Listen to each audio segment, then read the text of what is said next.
Amém, amém. Graças a Deus. Vocês estão bem, irmãos? Que bom. Ontem, tivemos um tempo pela manhã com o pessoal, que a gente se reúne, o pessoal de missões, evangelismo, todo segundo sábado que acontece a mobilização, a gente se reúne pela manhã. E ontem, durante a manhã, a gente conversou um pouco sobre a questão do Evangelho em si, a verdade do Evangelho e o quanto isso deveria estar nos afetando. Trabalhamos a ideia da mensagem de ontem pela manhã sobre o Evangelho atualmente tem produzido sinais de transformação, e a gente discutiu sobre isso. Chegamos à conclusão de que, além dessa expectativa que temos ter do evangelho teórico que nós temos, estudamos e muitos de nós sabemos falar e ministrar, nós precisamos medir o quanto esse evangelho teórico tem nos afetado numa vida prática. O quanto nós conseguimos andar naquilo que temos como teoria. E chegamos à conclusão que boa parte de nós, como igreja, precisamos estar mergulhados no contexto de evangelização até mais do que os que estão lá fora. Nós precisamos ser evangelizados. Precisamos entender a real essência do Evangelho de Deus. Isso vai nos afetar e, a partir disso, nós iremos ser uma resposta para os que estão lá fora. Nada está acontecendo lá fora porque estamos tendo uma pouca compreensão prática desse evangelho aqui dentro. E isso precisa nos afetar. Com base nisso, eu entendo que essa grande mensagem do evangelho do reino de Deus precisa se tornar cada vez mais viva em nós, para que a gente possa ser um testemunho disso. Essa mensagem do Evangelho de Deus precisa ser real e funcional à medida em que eu vou avançando na minha entrega. Eu vou me entregando a essa verdade e todos irão ver que, de fato, este reino é real e ele funciona. Ele não é uma simples teoria, onde em alguns momentos as pessoas falam: você precisa do evangelho do reino, você precisa ter uma visão de reino, você precisa nascer para o reino, você precisa olhar para o reino. Mas o que é esse reino? Se eu não consigo ter dentro das minhas regras de conduta, dos meus métodos de conduta, uma realidade prática para que as pessoas façam: não, sim, o que você está falando, por causa da sua vida, eu estou entendendo. Faz sentido o que eu estou falando? Então, o que você fala, eu consigo medir, porque eu vejo a maneira como você anda, e a partir disso eu entendo o que você fala. Você prega, e eu entendo o que você prega, porque você vive o que prega. Então, a gente estava conversando sobre isso. Então, a mensagem do reino, a partir dessa introdução, ela precisa comprometer todas as esferas da minha vida. Tudo. Não apenas a minha vida na igreja, mas ela precisa comprometer todas as esferas da minha vida. E aí, ontem a gente estava conversando sobre isso, a gente começou a perceber que, culturalmente, tanto dentro da igreja como fora da igreja, nós, cristãos, estamos morrendo de medo de confrontar a vida, o que as pessoas estão fazendo no seu dia a dia, a partir de uma mensagem cristã. Por quê? Porque estamos com medo de como a nossa vida, a maneira como as pessoas nos veem, vai ser afetada a partir de uma postura de confronto. Eu ando dessa forma e não é porque o meu ambiente, seja trabalho, seja lá onde você está, não é porque o ambiente exige uma postura diferente, eu vou mudar quem eu sou em Deus. E a gente percebe que isso sempre foi comum quando a gente está no nosso dia a dia. Mas a gente estava conversando ontem, a gente estava percebendo o quanto isso também tem afetado a nossa vida dentro da igreja. A gente não quer mais ser o crente chato, que vê algo errado que a pessoa está fazendo e a gente tem medo de confrontar isso. A gente está vendo coisas acontecerem e a gente está com medo de confrontar com as verdades que carregamos, teoricamente falando. Estão entendendo? O grande problema, então, que eu percebo é que a nossa mensagem, o nosso evangelho, ele permanece em conceitos.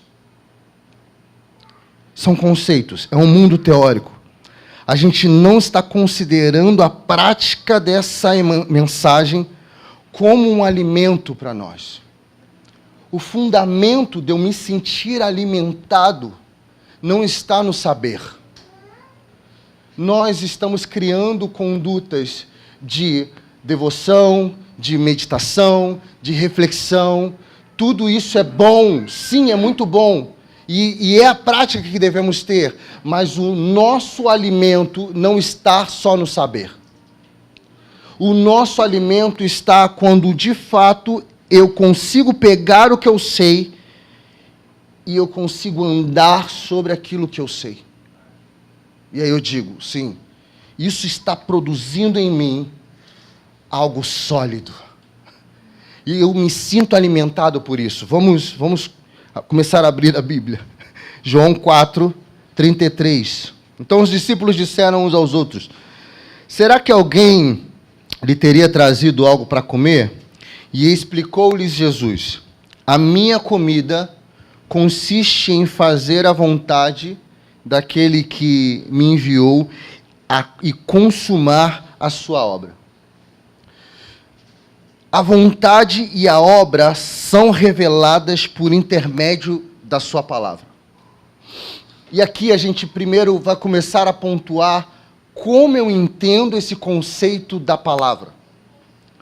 Porque a palavra, para mim, nunca foi simplesmente as leituras que você faz no seu dia a dia. A palavra, para nós, é um ser vivo. A palavra é um ser pensante.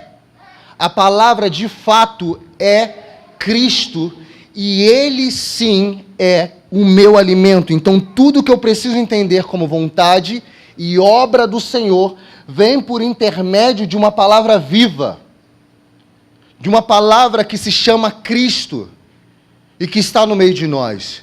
Então, nunca foi simplesmente as letras que eu estou lendo, mas é algo que eu consigo medir a partir da vida desse Jesus, que se tornou para mim um padrão, uma referência, uma inspiração. Eu consigo medir tudo que eu preciso fazer no Evangelho a partir de como eu o vejo e como eu o conheço. Se eu não o conheço, eu não entendo o que eu leio. Se eu não o conheço, eu não consigo trazer para a minha vida as teorias que eu estou todos os dias lendo e meditando. Então essa palavra, ela é viva. E a partir desse conceito, eu consigo ver o que é real e o que funciona. E entender esse Deus que tem uma aliança conosco.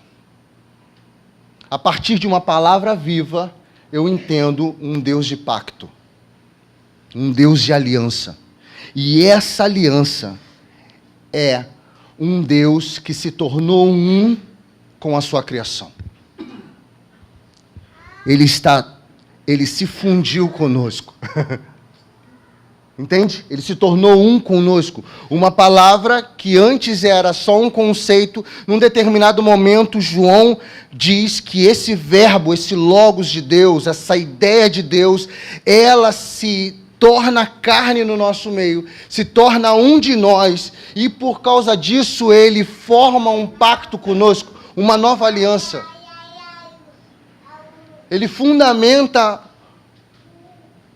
uma aliança conosco, e por causa disso nós entendemos que esse Deus vive em nós, e nós vivemos para Ele, e nós começamos a entender que não é um Deus que vive na informalidade.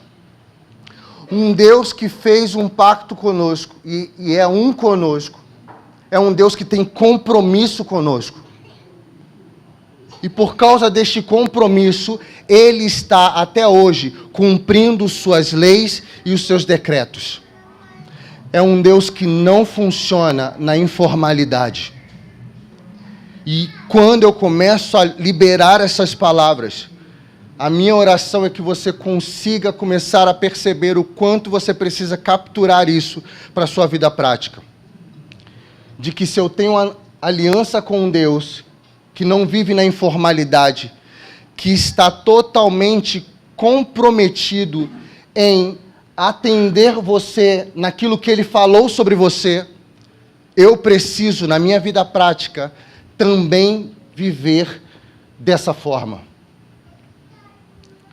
Se eu estou todos os dias me comprometendo com essa palavra, eu preciso não tratar isso mais de uma maneira informal. Porque eu tenho um Deus que não é informal. É um Deus que está todos os dias cumprindo as suas leis, seus decretos, aquilo que Ele fala, assim Ele faz. E nós precisamos andar segundo essa voz que fala e cumpre. E a partir daí nós seremos prósperos, estaremos alimentados e todos os nossos objetivos em Deus serão alcançados. Porque nós temos uma relação de aliança com Ele. Toda relação de aliança é fundamentada no amor. Eu achei muito interessante porque nós não conversamos a palavra que ia ser liberada com a música que foi ministrada. E tudo foi se encaixando dentro dessa verdade. De um Deus que tem uma aliança conosco. E toda aliança está fundamentada no amor. Para você que já é casado, quando você firma uma aliança nessa questão matrimonial, por causa do amor, nós temos algumas características que fazem com que eu tenha uma compreensão disso. Se eu tenho uma aliança fundamentada no amor, esse amor nessa aliança vai ter provisão, proteção e posicionamento. Toda aliança vai puxar de nós um tipo de amor que vai prover, que vai nos proteger e que vai nos posicionar. A partir daí eu começo a entender como é essa minha relação pactual com Deus. Não tem a ver apenas com como você entende isso, ou como você sabe o que eu estou falando, mas como você vive essa verdade. Porque se você tem uma aliança com Deus, você precisa ter convicção de que Ele está provendo, de que Ele está protegendo e de que Ele está te posicionando. Se você não tem convicção disso, está abalada a sua relação de aliança com o Senhor. Você diz que tem, é uma teoria, mas a sua vida prática não consegue refletir isso.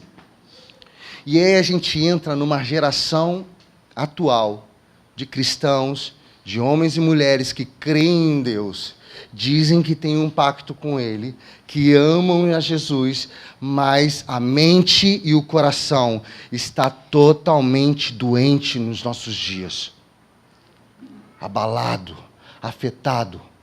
Crentes que estão todos os dias na igreja, cantando, se entregando ao Senhor aqui, mas no seu dia a dia estão totalmente entregues às complexidades psicológicas que nos travam, que nos impedem. E a gente não consegue, estender essa teoria que nós temos bíblica para o nosso dia a dia. Ainda tem coisas que estão nos fazendo chorar e questionar o Senhor todos os dias. Coisas que Ele já falou sobre nós. Coisas que Ele já disse que ia fazer. Mas a gente não consegue nos posicionar para aguardar o Senhor fazer. Não temos confiança.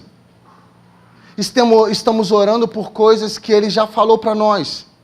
Estamos todos os dias chorando, pedindo ao Senhor para fazer coisas que Ele já disse o que vai fazer. Mas por que nós estamos insistindo nisso? Porque nossa mente está totalmente afetada. Nós precisamos ser curados. Então eu estava conversando com eles sobre isso ontem, o quanto esse evangelho está nos curando e nos fazendo cristãos fortes. Nós queremos sair da estatística de cristãos fracos, porque somos fracos psicologicamente falando, porque cremos num Deus que é o dono de todas as coisas, poderoso para fazer muito mais do que pedimos ou pensamos, e mesmo assim, nossa vida está demonstrando uma imensa fraqueza, como se não tivéssemos o Deus que a gente prega e diz que tem. Estamos totalmente entregues às mesmas expectativas daqueles que não possuem a verdade desse Deus. Estamos nos comportando nas redes sociais, buscando os mesmos tipos de projeções e respostas que os homens podem dar, mas que talvez o Senhor não quer dar. Mas a resposta que estamos buscando ainda está nos homens. Ainda estamos buscando aceitação, ainda estamos buscando um reposicionamento dentro dessa estrutura mundo que nós conhecemos, e não estamos entendendo que o Senhor irá fazer por nós. O meu desafio nessa palavra de hoje é amadurecer nossa mente cristã na expectativa no Senhor, e não apenas em todas as respostas que o mundo vai dar. E isso em todas as esferas da nossa vida. É isso que o Evangelho do Reino causa em nós. Quando ele compromete uma agenda missional para nós, nós não agora estamos aguardando a resposta do mundo, como uma resposta de um novo emprego, como uma resposta financeira, ou tantas outras coisas que nós esperamos, mas o Senhor irá fazer por nós. Por quê? Porque temos um pacto com Ele. Temos uma aliança com Ele. E essa aliança tem a ver com a lei do amor. Provisão, proteção e posicionamento. E eu queria trabalhar um pouco esses três elementos, para que a gente consiga entender como nós estamos em relação a isso. Abre em Gênesis capítulo 1. Na narrativa, quando Deus está criando todas as coisas, a gente vai ver como Ele está trabalhando essa aliança que Ele está fazendo com a sua criação. Ele está criando todas as coisas e, nesse primeiro momento, Ele está posicionando todas as coisas. Ele está colocando cada elemento que Ele criou no seu devido lugar. Então, eu estou criando o sol, estou criando a lua, estou criando os mares, estou criando a terra e estou colocando cada um para fazer aquilo que Ele está destinando, Ele está dando destino a fazer. É uma jurisdição. Então, Ele está dizendo aqui, a partir do versículo 9, e Deus disse: ajuntem-se as águas debaixo dos céus num só lugar, e apareça a porção seca. E assim aconteceu. Deus chamou a porção seca de terra, e ao ajuntamento de águas chamou de mares. E Deus viu que isso era bom. E Deus disse: que a terra produza relva, ervas, que deem semente, árvores frutíferas, que deem fruto segundo a sua espécie, cuja semente esteja no fruto sobre a terra. E assim aconteceu. E a terra produziu relva, ervas, e davam semente segundo a sua espécie, árvores, e davam fruto, cuja semente estava nele, conforme a sua espécie. Deus viu que isso era bom, e houve tarde e manhã, terceiro dia. E Deus disse: haja luzeiros no firmamento dos céus, para fazerem separação entre dia e noite, e sejam eles para sinais, para estações, para dias e anos, e sirvam de luzeiros no firmamento dos céus para iluminar a terra. E assim aconteceu. Deus fez os dois grandes luzeiros, o maior para governar o dia e o menor para governar a noite, e fez também as estrelas, e os colocou no firmamento dos céus para iluminarem a terra. Podemos observar nesse processo da criação, quando o Senhor vem criando todas as coisas, nessa relação pactual, que Deus começa a posicionar cada estrutura criada. Ele está posicionando: mar, você será chamado de mar, e você terá uma função, você terá uma jurisdição. Terra, você será chamada de terra, e você terá uma função. E assim foi. Seres vivos, o homem e seus devidos lugares e jurisdições. O que ele está dizendo, o que eu quero dizer com isso? Que todo ser criado foi posicionado e ele estabeleceu limites para que esse ser criado entenda até onde ele pode ir e até onde ele pode voltar. Vocês estão entendendo? Todo ser criado, o Senhor, dentro de um tempo oportuno, vai limitar a sua ação até onde você vai e até onde você tem que ficar parado e até onde você deve voltar. Todos nós já temos isso. Para um determinado tempo, para uma determinada estação, nós já temos nossas linhas, limites, que é onde o Senhor nos permite ir e nos permite voltar. E isso não é o Deus de agora, é o Deus de todos os tempos. Ele sempre trabalhou assim. Ele sempre nos deu o suficiente para fazermos, nesse momento, o que temos que fazer. Vocês estão entendendo? Felipe, o que você está querendo dizer com isso? Você já tem o que você precisa para servir nesse tempo. Porque Ele já estabeleceu em você um limite. Sabe aquela musiquinha muito antiga de cada um no seu quadrado? Ele já estabeleceu isso para todos nós.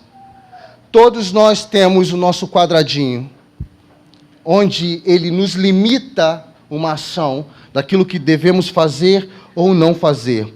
Não existe escala nessa jurisdição, entende?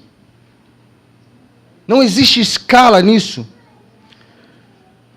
Nesse pacto não há espaço para inferioridade. Estão entendendo? Quando eu estou posicionado e eu encontro minha posição, nesse espaço não existe para inferioridade. Não existe. Não se abre oportunidade para isso, para se sentir inferior. Se eu me sinto inferior nesse espaço que o Senhor me colocou, é porque eu estou almejando algo que não é o tempo de eu ter agora. Faz sentido o que eu estou falando? A inferioridade só nos afeta quando eu quero ultrapassar os limites que o Senhor me colocou para este tempo. E eu não tenho compreensão de que nós fomos em Cristo reposicionados e cada um em Cristo está no seu devido lugar. Você está, ministerialmente, você está no seu devido lugar. Isso não é para aqueles que estão servindo, isso é para todos. Todos que estão aqui, quando se trata no serviço em Cristo, estão no seu devido lugar. A minha maneira de pregar não pode afetar você para que você queira se tornar algo que o Senhor me deu. Entende? Nós só nos sentimos inferiores quando estamos nesse ambiente, quando não entendemos o nosso espaço, o espaço que o Senhor já nos deu. Ele já nos deu. Ele já nos posicionou. Ele já nos reposicionou. Após isso, o Senhor começa a nos preencher. E a partir dessa posição que Ele nos colocou, Ele começa a prover para nós, Ele começa a nos dar ferramentas. Ele começa a agregar algumas porções, e por causa disso eu entendo provisão. Porque quando Ele estabelece e diz para o mar, mar, seja mar. Você é o mar, você vai ser mar. Você vai ser a terra seca. Quando Ele começa a dizer isso, Ele diz, e por causa disso, produza seres que habitam dentro do mar. E terra seca, produza os seres que habitem em terra seca. A partir dessa provisão, ele entende, sim, isso é bom. Por mais que a terra esteja produzindo e o mar esteja produzindo, toda a provisão provém de Deus. Eles estão trabalhando, produzindo, mas é um trabalho que provém de Deus. O Senhor está providenciando algo para que eles possam produzir. Não vem do fruto simplesmente do seu esforço, por mais que seja você que esteja fazendo. Mas é algo que o Senhor está abrindo, sabe? Um leque para que aconteça e você seja bem-sucedido nisso, porque você está trabalhando dentro da sua jurisdição. Quando nós estamos no espaço que o Senhor nos colocou para ficar, tudo que precisa acontecer para nos preencher e para nos prover, na verdade, vai acontecer. Por quê? Porque eu estou dentro das minhas linhas limites. Vai acontecer. Isso é uma promessa. Ele é um Deus que cumpre as suas promessas. O que não vai acontecer quando eu começo a funcionar fora dos limites que o Senhor me colocou para funcionar? Eu estou atrapalhando as coisas, não é o Senhor. Eu estou tentando ser algo que o Senhor não falou para eu ser. Vocês estão entendendo? Eu estou sendo afetado por tudo que eu estou vendo e ouvindo, e estou tentando ser alguma coisa que o Senhor não me disse.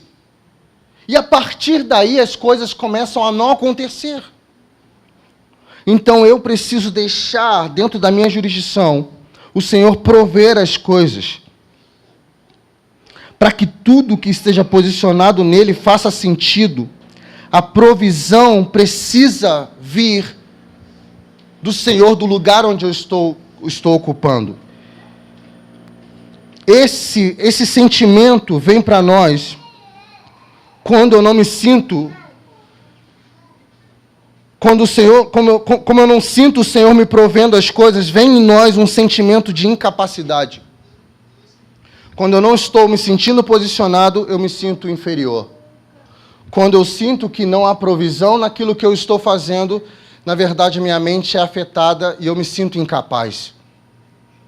E a partir dali, se eu não tenho posicionamento, se eu não me sinto dentro de um Deus que está provendo, eu não consigo entender governo e proteção. O Senhor vai criando todas as coisas, posicionando todas as coisas, Ele vai provendo todas as coisas, depois Ele vai criar o homem e Ele vai dar para o homem uma jurisdição de governo e proteger todas as coisas que foram criadas. Nessa lei de pacto e amor, o Senhor posiciona, o Senhor está provendo e o Senhor vai dar governo e proteção. Sempre. Em tudo que nós estamos fazendo, nós precisamos nos sentir posicionados, ou seja, Ele me escolheu para fazer isso, e por isso eu estou fazendo isso. E a partir daí, eu vou me sentir como aquele que está me provendo todas as coisas, ou seja, eu não vou ter falta de nada. É a real essência de Salmos 23. O Senhor é meu pastor e nada me faltará. Essa é a maneira como você lê. Essa é a maneira que foi transliterada para o português, é a maneira como você lê. Mas o versículo vai dizer na sua essência: o Senhor é meu pastor, e por Ele ser o meu pastor, eu não sinto falta de nada. Não quer dizer que você vai ficar sem ter as coisas, sabe? Você vai ficar sem ter as coisas. Você vai ter momentos que você não vai ter nada na sua despensa, sim. Vai ter momentos que você vai precisar de um veículo e talvez você não vai ter esse veículo. Vai ter momento em que você vai, sim, ter a falta de muitas coisas. E está tudo bem. Por que está tudo bem? Porque Ele é o meu pastor. E por Ele ser o meu pastor, eu não sinto falta de nada, porque Ele está provendo todas as coisas, entende? Essa palavra que eu estou ministrando para vocês nessa manhã me afetou muito essa semana. Eu estava trabalhando muito, foi uma semana onde eu fiquei totalmente envolvido no trabalho. E eu fiquei meditando sobre isso. E eu fiquei pensando: Senhor, você é o Deus da provisão. Eu não posso simplesmente me entregar uma agenda dentro de uma estrutura carnal, com medo da provisão, com medo. Eu preciso entender que o Deus que me chamou vai estar provendo todas as coisas. Ontem nós estávamos conversando sobre isso, eu, Luiz e Luana. Estava vindo para a igreja, estava vendo como as coisas vão mudando nas nossas vidas, mas existe um elemento que permanece firme. Ele não está nos deixando desamparado. Ele está provendo todas as coisas. Ele está cuidando de nós. Por causa disso, nós não temos falta de nada. Então, a incapacidade, o sentimento de incapacidade, é que vai dar em nós esse sentimento de estarmos desprovidos. E isso revela que, provavelmente, eu não me sinta nessa relação pactual com Ele. Se eu estou assim, então eu estou me sentindo como se não tivesse aliança com o Senhor. Porque todos que têm aliança com Ele conseguem experimentar da provisão. Quando andamos na palavra, não precisamos de nada. Se estamos na palavra, não temos medo de nada. Porque é isso que nós precisamos entender. Tudo que é contrário ao amor que está nessa aliança, na verdade, tem a ver com medo. O medo é o elemento que contraria o amor. É por isso que o amor lança fora o medo. Se eu não estou nesse amor, nessa aliança, então o medo ainda permanece em nós. Se eu estou nesse amor, esse medo precisa ser jogado fora. E eu preciso começar a ver todos esses elementos que geram medo. E aqui eu queria que você começasse, à medida em que eu vou ministrando a palavra, você começasse a refletir na sua vida. É uma palavra hoje pela manhã extremamente objetiva, que tem a ver com a forma como você está se vendo, mediante tudo que você entende teoricamente nas Escrituras. Todos os elementos que geram medo, que causam insegurança, que me deixam desprovidos, que me fazem me sentir inferior, na verdade, eles estão contrariando o amor e está me afastando desse entendimento de uma relação de pacto, de um Deus de pacto, de um Deus de aliança.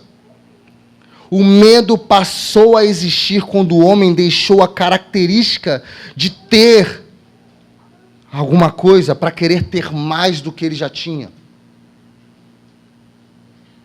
Todo medo passou a existir quando você começou a desejar coisas maiores daquilo que você já tem. E aí surge o medo. Se eu entendo que eu já tenho o suficiente para fazer o que precisa ser feito hoje, eu não tenho medo. O problema é que eu estou sendo muito afetado nesses dias. Muito, pelo desejo de ter algo mais. Eu entro nas redes sociais, eu vejo vídeos e vídeos e livros e livros, e eu sou afetado pelo desejo de me tornar algo que não é o tempo de eu me tornar. Não é o tempo de ser. Não é o momento. Porque se fosse o tempo, se fosse o momento, você já teria. Vocês estão entendendo? E isso precisa nos trazer paz, shalom. Não é fácil. Porque nós estamos todo o tempo cobrando o Senhor. Senhor, quando será o dia? Eu lembro dos discípulos, em Atos capítulo 1, tudo aconteceu, sabe? Foi a cruz, curas, milagres, a cruz ressuscitou. E aí, depois de tudo ter acontecido, os discípulos olham para Jesus, tá, beleza. Mas quando vai ser o tempo que você vai ser o rei de Israel? Aí eles, ainda não é o momento de vocês se preocuparem com isso. Vocês receberam a porção para que o mundo seja afetado hoje e é o suficiente. O que eles receberam foi o suficiente para que nós pudéssemos estar aqui hoje entendendo o Evangelho. Eles não tinham compreensão, o coração deles ainda estava totalmente afetados pela ansiedade de ver o governo do Messias em Israel. Eles ainda estavam loucos. Tá, beleza, aconteceu isso tudo, mas e agora? É agora o reino? É agora o governo? O reino, você vai sentar no trono em Jerusalém? Não, ainda não é, mas o que eu dei para vocês é o suficiente para afetar a história da humanidade. Eles queriam algo mais, mas eles já tinham o suficiente. Talvez você queira algo mais. E você sabe que você pode ter algo mais por aquilo que você entende da teoria, ou por aquilo que já foi falado para você. Mas o que eu estou dizendo para você é essa relação das palavras que você recebeu para o tempo que essas palavras irão acontecer. E isso mexeu muito comigo essa semana. Porque tem coisas que nós iremos apenas decidir. Eu até postei sobre isso. Tem coisas que nós só iremos decidir. Tem coisas que não serão reveladas para o nosso bem. Porque nem tudo será revelado. Por mais que a gente treine muito sobre dons, sobre profecia, nem tudo será revelado. E isso é bom. Isso é para o nosso bem. Tem coisas que você só vai decidir ir. Quando eu olho para o livro de Hebreus, e eu vejo o autor do livro de Hebreus falando de Abraão, que simplesmente andou sem saber para onde ia, e ele fala, isso é a fé. Imagina esse cenário. Imagina isso. Traz um tangedor, acho que vai ser legal, né? Por favor, me ajuda. Imagina essa cena. Abraão está lá na casa do seu pai, né? Aí ele recebe uma palavra. Sai da tua casa aí, da tua parentela, vai para um lugar que eu vou te mostrar. Imagina dentro de uma família, num contexto nosso atual, né? Filhos, esposa, todo mundo ali. Aí você está no teu quarto orando.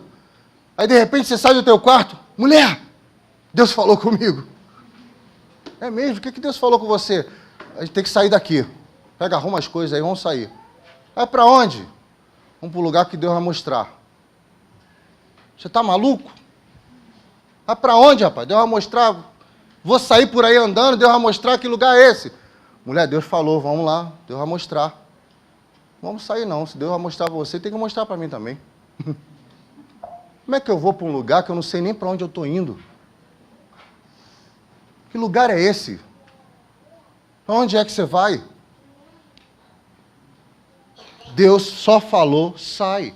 E tem coisas que nós só vamos simplesmente decidir. Só decidir. Quando virá a próxima instrução, eu não faço ideia. O passo 2, que era o lugar que ele ia mostrar, veio muito tempo depois. Você vai ver nas escrituras o quanto que esse homem sofreu com sua família, trilhando um caminho sem saber para onde estava indo. Ele só decidiu. Foi o segundo passo? Não sei. Só vai. Mergulha. Essa é a beleza de confiar num Deus de pacto, num Deus de aliança, confiar numa palavra. Se Ele falou ao seu respeito, nós temos que seguir aquilo que Ele falou. Então vamos dar o primeiro passo. Ele nos deu uma jurisdição, Ele nos deu uma voz. Sai, Abraão. Com Noé é a mesma coisa. Uma outra loucura na história. Talvez num tempo onde eles nem nunca tinham ouvido falar em chuva. Eu nem sei se naquela época já tinha chovido. Talvez se você for estudar a história, talvez naquele momento eles não sabiam o que era isso. Aí cai uma gota, vem uma palavra e vai chover, arruma tudo. Não só arruma tudo não, constrói uma embarcação grande para colocar animais aí dentro. Aí Noé, tá bom. Aí vai lá para sua esposa, sua família. A partir de agora nós vamos estar empenhados numa obra. Nós vamos construir um lugar. Mas para que virá um tempo onde tudo vai ser condenado e nós estaremos salvos? Nossa casa estará salva. Vamos construir um lugar. Imagina uma família firmada numa palavra durante 120 anos, construindo um agricultor que cuidava de terra, cuidava de plantio, para uma família, para funcionar num propósito que durou 120 anos, esperando uma chuva. Quantas vezes essa família não julgou esse homem? Quantas vezes isso talvez não aconteceu? Ei, para onde você está nos levando? O que significa todo esse trabalho? O que significa todo esse esforço? O que significa construir este lugar? E Noé estava firme, fundamentado. E a grande resposta para isso tudo é: ele tinha plena e prática consciência de que o Deus que falou com ele tinha uma aliança com ele. Filipe, o que isso significa? Que ele nunca ia ficar desamparado. Que a chuva que ele prometeu que ia cair. Não tem a ver com o tempo. Tem a ver com a palavra. Vai cair. E ele continua ali pregando, construindo. Sabe, por mais que deveria ter sido um ambiente muito hostil, muito ruim, ver aqueles animais se aproximando, ver os gritos daquelas pessoas morrendo quando a chuva estava, inundando e levantando aquela arca. Eu acredito que deveria ter sido um caos terrível.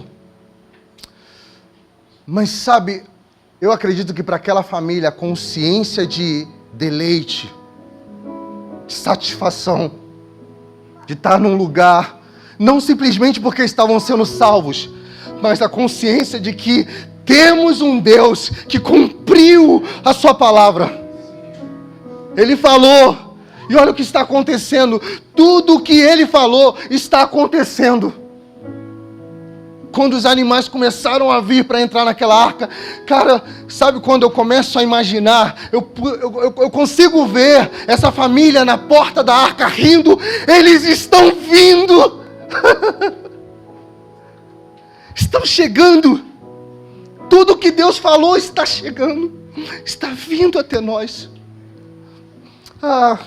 Eu consigo medir isso, nessa proporção dessa casa, dessa igreja. Um lugar que o Senhor está construindo. Não se preocupe onde isso vai dar. Quantas pessoas vão chegar?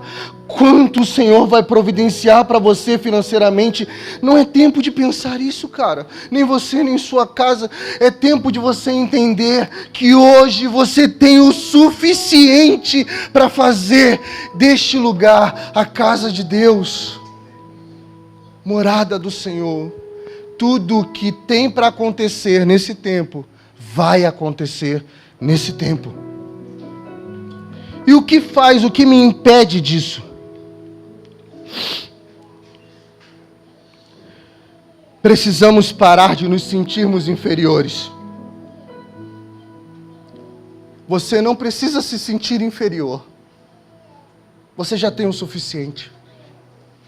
Minha oração, indo para o final dessa palavra, é que todos que estão neste lugar, que em algum momento, seja lá qual a esfera da sua vida, você se sinta inferior, que o Senhor coloque a mão na sua mente agora e faça você o que você precisa ser para esse tempo. Você não é menor do que ninguém, porque não existe escala. Pessoas que se sentem inferiores, elas são afetadas pelo sentimento de que elas precisam ter algo mais. Elas precisam todo o tempo provar para uma esfera pública que já alcançou um espaço. Então ela está tentando provar que já tem alguma coisa, está todo o tempo tentando provar para alguém que já possui alguma coisa. São pessoas que têm medo de trabalhar com outras pessoas. Possuem medo de trabalhar em equipe, possuem medo de trabalhar em grupos pela possibilidade de existir pessoas que são melhores do que ela. Não seja afetado por isso. Se existe em você um sentimento de inveja, intolerância, desgosto quando você está vendo a felicidade de outra pessoa, o desejo de possuir o que está em outro, ambição, cobiça, ganância, se todas essas coisas, esses sentimentos te afetam, que você seja curado nessa manhã. Se você está envolvido num sentimento de incapacidade, como eu identifico essas características? Pessoas que autos convidam para fazer coisas, são pessoas que na verdade estão se envolvendo para tentar provar que são capazes de fazer alguma coisa. Então elas estão o tempo todo se posicionando para mostrar que são capazes de algo que o Senhor já disse que você é capaz. Você não precisa provar que você é capaz de algo. E as redes sociais não vão ser resposta para provar para você que você já é capaz de algo. Não é a projeção, não é o vídeo que precisa viralizar para mostrar para você que o conteúdo que você tem é bom. E já causa efeito e impacto, porque você já possui esse conteúdo. Já está dentro de você. Ninguém vai provar para você que você é capaz de algo que você já produz. Entende? Adão não ficava dentro do Éden, orando, pedindo coisas que ele já tinha. Ele não ficava orando, pedindo, Senhor, apareça para mim. Senhor, vem estar comigo. Como assim vem estar comigo? Todos os dias eu estou contigo. Na viração do dia eu estou contigo. Ele não fazia orações pedindo coisas que ele já não era capaz de obter. Entende? Nós estamos perdendo tempo orando por coisas que nós já temos, para mostrar que somos capazes. Isso demonstra um sentimento de incapacidade. Então pessoas que são assim precisam o tempo todo estar fazendo coisas para entender a graça de Deus, se envolvendo num ativismo religioso, não sabe para o que foram chamados para fazer, e aí ficam fazendo aqui, vai para o evangelismo ali, vai para algo aqui, vai para o culto ali, vai, sabe? São pessoas que estão à procura de algo para entender, quando há ausência disso, ela não sabe o que fazer, porque ela precisa dessa imperatividade para entender a graça, para entender que são capazes de algo. Trabalham sempre investindo para benefício próprio, porque falta identidade. E por último, tem dificuldade de entender o Evangelho devido à insegurança. Sempre achamos que não temos e não sabemos o bastante. Nós sabemos e temos a medida certa porque andamos por fé. Abra aí por último Hebreus capítulo 11, versículos 7 e 10.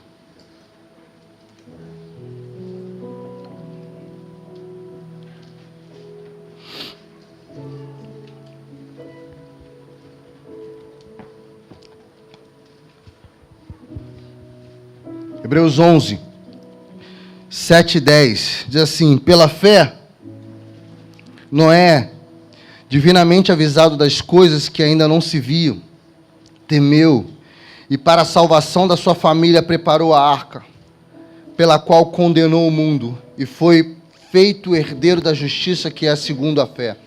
Pela fé, Abraão, sendo chamado, obedeceu, indo para um lugar que havia de receber por herança, e saiu, sem saber para onde ia. Pela fé, habitou na terra da promessa, como em terra alheia, morando em cabanas com Isaque e Jacó, herdeiros com ele da mesma promessa, porque esperava a cidade que tem fundamentos, do qual o artífice e construtor é Deus. Se estamos edificados nessa aliança, aquilo que ele já falou a nosso respeito é o suficiente para nos fazer andar. A minha oração é que todos que estão travados na sua vida, estão parados, comecem a andar naquilo que Ele já falou sobre você. Que seja gerado em nós essa manhã confiança para permanecer todos os dias andando na palavra que Ele já falou a seu respeito. A sua ansiedade não está em buscar uma nova palavra. A sua ansiedade precisa estar em todos os dias andar na palavra que Ele já falou a seu respeito. Você não precisa vir aos cultos buscar uma nova palavra, se você ainda não está andando na palavra que Ele já falou sobre você. É tempo de você se mover. É tempo de você fazer cumprir aquilo que Ele já falou ao seu respeito. Por isso Ele precisa lançar fora o medo. Quantos aqui já não receberam uma palavra ministerial? Quantos aqui já não receberam uma palavra dizendo qual é o tipo de atividade você precisa exercer para o Senhor? Quantos aqui já não receberam uma palavra de uma mudança que precisa fazer na vida? Seja territorial, seja, sabe, independente da mudança, quantos já não receberam uma palavra? E a pergunta é, por que você ainda não está se movendo nessa palavra? Por causa do medo.